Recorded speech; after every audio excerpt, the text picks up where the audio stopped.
Field पे practice में चौका छक्का मारता है, जब खेलने की बारी आए तो पैर थरथराता है और पहली बॉल पे बोल्ड आउट हो जाता है। इतना मैंने जरूर देखा है, क्योंकि मैं क्रिकेट प्रेमी हूँ, बहुत क्रिकेट पे गौर से देखता हूँ। तो हम लोग चर्चा इस बात पर कर रहे हैं कि क्या वाकई में कांग्रेस की तरफ से जो ये सूत्रों के हवाले से खबर आई थी कि प्रियंका गांधी चुनाव प्रचार में उतर सकती हैं, और दरअसल 2014 का लोकसभा चुनाव प्रियंका गांधी बनाम नरेंद्र मोदी बनता हुआ दिखाई देगा। क्या यही वास्तविकता हो सकती है? क्योंकि कांग्रेस के खंडन के बाद चर्चाएं अब ये होने लगी कि क्या ये खबर सिर्फ इसलिए एक तरह से डाली जा रही थी ताकि ये समझा जाए कि इसका रिएक्शन क्या निकल कर आता है। जी रामशेर जी, आप कुछ कह रहे थे ब्रेक से पहले। हाँ, मैं भूल गया था। बुक्कल नवाब जी ने बोला था भाजपा और कांग्रेस को कंपेयर कर दिया। मैं इनसे एक ही सवाल जानना चाहता हूं। देखिए, मैं हाइपोथेटिकल नहीं, यथार्थ की बात करता हूं। बुक्कल नवाब जी सपा से आते हैं, क्या ये बताएं कि इस बार सोनिया गांधी जी के खिलाफ एक कैंडिडेट देंगे, क्योंकि सपा सोनिया जी के खिलाफ कैंडिडेट नहीं देती है। दूसरी बात, आपने जो चौके छौके की बात दिखाई, ये जनता से आपने दिखाया था, कोई राजनीतिक पार्टी से नहीं। तो मैं मानता हूं कि जनता की भावनाओं का सबको सम्मान करना चाहिए। ये जो आप दिखाए थे जनता की भावना, बुक्कल जी अब आपकी बारी करना चाहिए। और बुक्कल नवाब जी, कांग्रेस और भाजपा तो खैर नहीं मिल सकती है, आपका साठ गांठ है, आप केंद्र में भी साथ दे रहे हैं। अब रामेश्वर जी उनको जवाब तो देने दीजिए ना, सब आप ही प्रियंका जी के खिलाफ इस बार आप कैंडिडेट। रामेश्वर जी जरा रुके, बुक्कल साहब कुछ कहना चाह रहे हैं। जी नवाब साहब। जी जी जी।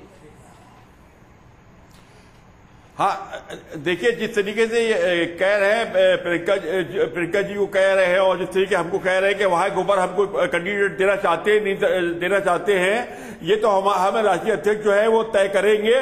और जहां तक होगा तो वहां से हमारा प्रत्याशी जो है वहां गोबर अमेठी और रायबरेली में आना तय है।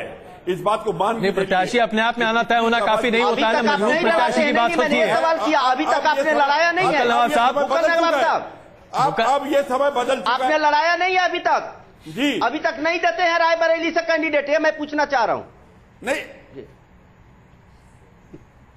हाँ तो हम बता तो रहे हैं आपको कि पहले की परिस्थितियां अलग थी, अब परिस्थितियां अलग हो गई हैं। अब हम कैंडिडेट देने के पूरे चांस है। हम वहां पर कैंडिडेट नहीं, तो कैसा कैंडिडेट दीजिएगा बुक्कल नवाब साहब?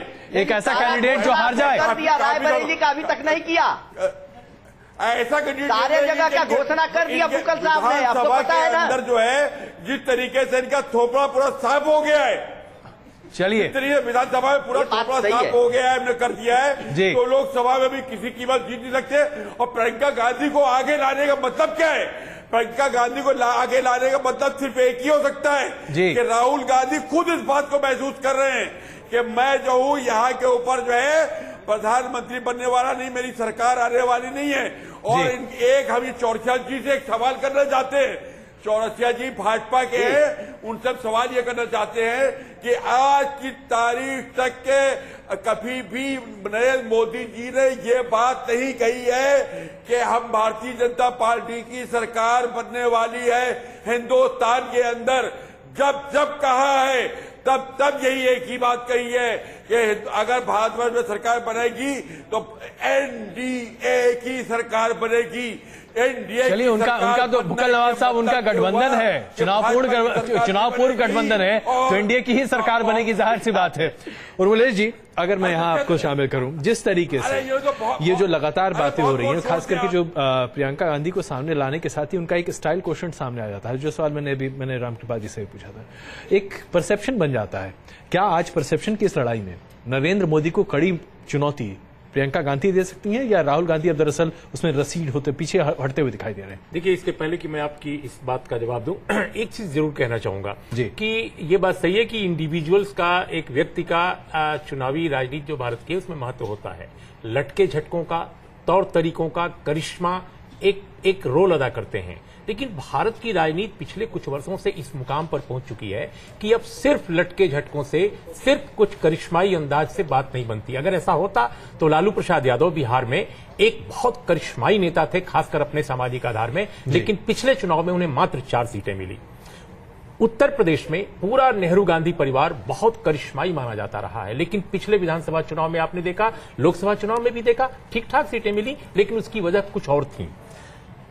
जिन प्रदेशों में कांग्रेस ने अच्छा किया है हाल के दिनों में, उनमें कर्नाटक बहुत महत्वपूर्ण है। वहां बेसिकली बीजेपी के बुरे प्रशासन और सीधा रवैया जो कांग्रेस में शामिल हुए जेडीएस छोड़कर, उनके एक बेहतर राजनीतिक जो व्यक्तित्व है, कौशल है, उसके आधार पर आ गया है। मुझे नहीं लगता कि आज की तारीख में प्रियंका गांधी, राहुल गांधी या नरेंद्र मोदी या कोई भी व्यक्ति सिर्फ अपने करिश्मा के नाम पर, सिर्फ अपने लटके झटकों के नाम पर भारत की जनता को मोबिलाइज कर सकता है।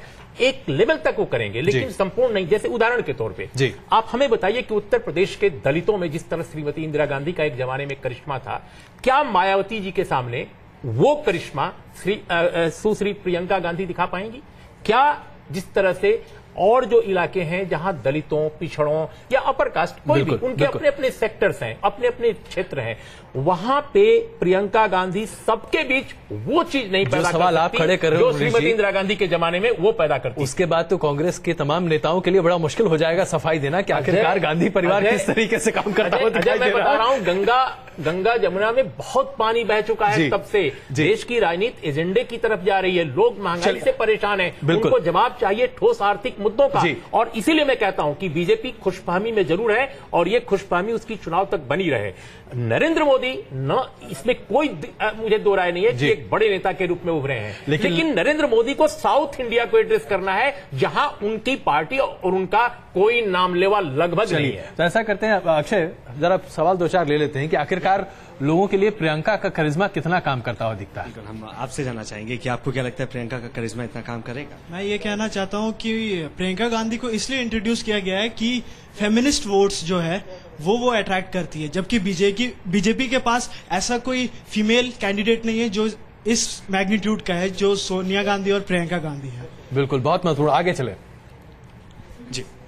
एक सिंपल सा फंडा है, अगर राहुल गांधी नहीं नरेंद्र मोदी को टक्कर दे सकते तो प्रियंका गांधी कहां से स्टैंड करेंगी? बहुत बेसिक सी चीज है, बस ये है कि एक जनता की रिएक्शन देखना चाहिए थी, इसलिए उन्होंने प्रियंका गांधी का नाम अचानक बीच में डाल दिया। चलिए और जी इसमें मैं भी ये जोड़ना चाहूंगा कि क्या कांग्रेस ये मानने लगी उर्मिलेश जी कि राहुल गांधी जो है नरेंद्र मोदी से सीधी टक्कर नहीं ले सकते, इसलिए राहुल के साथ प्रियंका को भी उतारा? देखिए, इसीलिए कांग्रेस पार्टी मैं समझता हूं लगातार सुबह से आज खंडन कर रही है, बहुत परेशान होकर कि नहीं प्रियंका गांधी को हम अखिल भारतीय स्तर पर नहीं ला रहे हैं, मरे अमेठी और रायबरेली तक वो सीमित रहेंगी, सिर्फ इसीलिए कि उनको लगता है कि उनके नेता के तौर पर राहुल गांधी को आगे लाया गया है। उनके व्यक्तित्व में किसी तरह की राजनीतिक कटौती नहीं होनी चाहिए, चाहे वो प्रियंका गांधी जी के नाम पर हो या किसी और के नाम पर। बिल्कुल जी। जैसे अभी छवि के बारे में विषय आ रहा था, हमारे देश की राजनीति छवि पर बड़ी निर्धारित करती है। जैसे भाजपा ने अपना कैंडिडेट उतारे श्री नरेंद्र मोदी जी कि सरदार वल्लभ भाई पटेल की तरह उनकी छवि पेश की जा रही है अभी, तो कांग्रेस कहीं ना कहीं कंफ्यूजन में है कि वो राहुल गांधी को उतारे श्री राजीव गांधी की तरह या प्रियंका गांधी को उतारे श्री इंदिरा गांधी की तरह, या कंफ्यूजन में भी स्थिति है कि किसको सरदार वल्लभ भाई पटेल के आगे वो लाए कि